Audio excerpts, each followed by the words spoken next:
En Richie dibuixat agafa un cartell amb el títol Nombre, cama, cerca.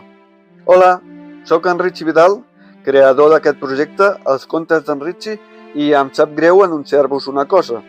Com heu pogut comprovar pel títol, aquest relat és en castellà.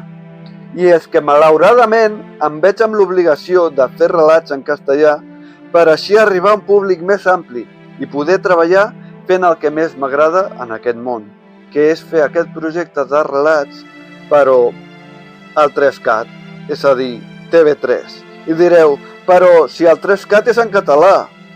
I jo us diré que sí, però també la gran majoria de creadors de continguts que han sortit a TV3 han triomfat primer en castellà i aleshores ja han pogut fer en català el seu propi programa. I tenir un programa a TV3, de moment, és un somni que queda a anys llum.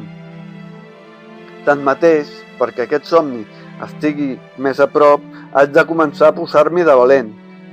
És que poder treballar d'escriure i narrar relats seria tan màgic, de veritat, falta més màgia al món. És que m'agradaria molt treballar d'això. Tinc molta imaginació i creativitat, això ho he pogut comprovar, si no, mireu qualsevol dels relats que tinc penjats al canal.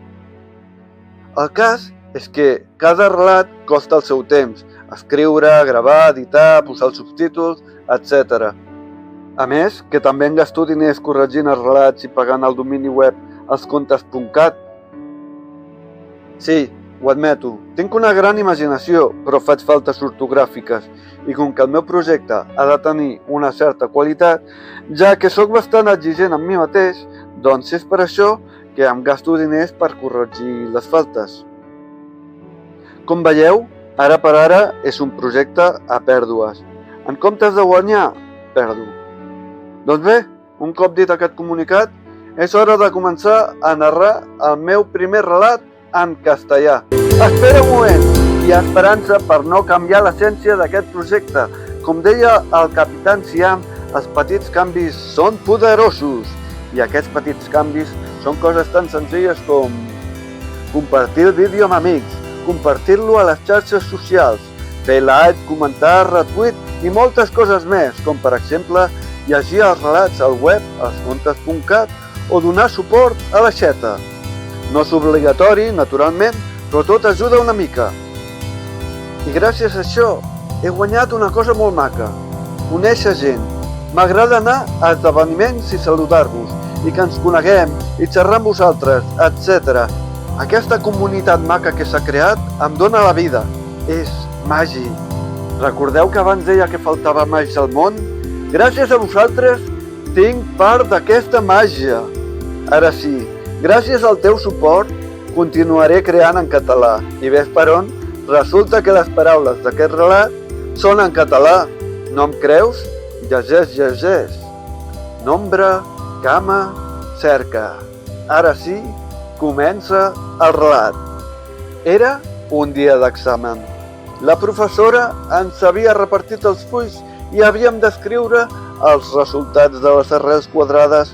El cap em començava a bullir. Hi havia un exercici que no en tenia pas.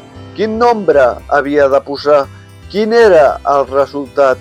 Per més que pensés, no hi havia manera d'arribar al resultat.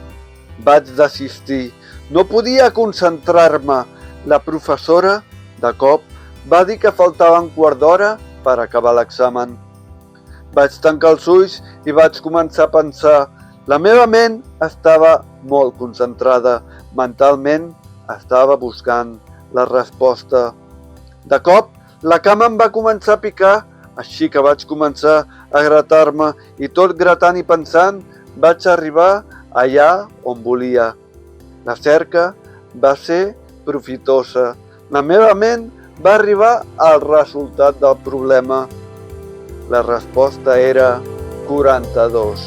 Els crèdits finals dins del cartell que agafa en Richie dibuixat. I com que no em dóna temps de dir tot el que hi posa, us els deixo a la descripció. Moltes gràcies i fins aviat!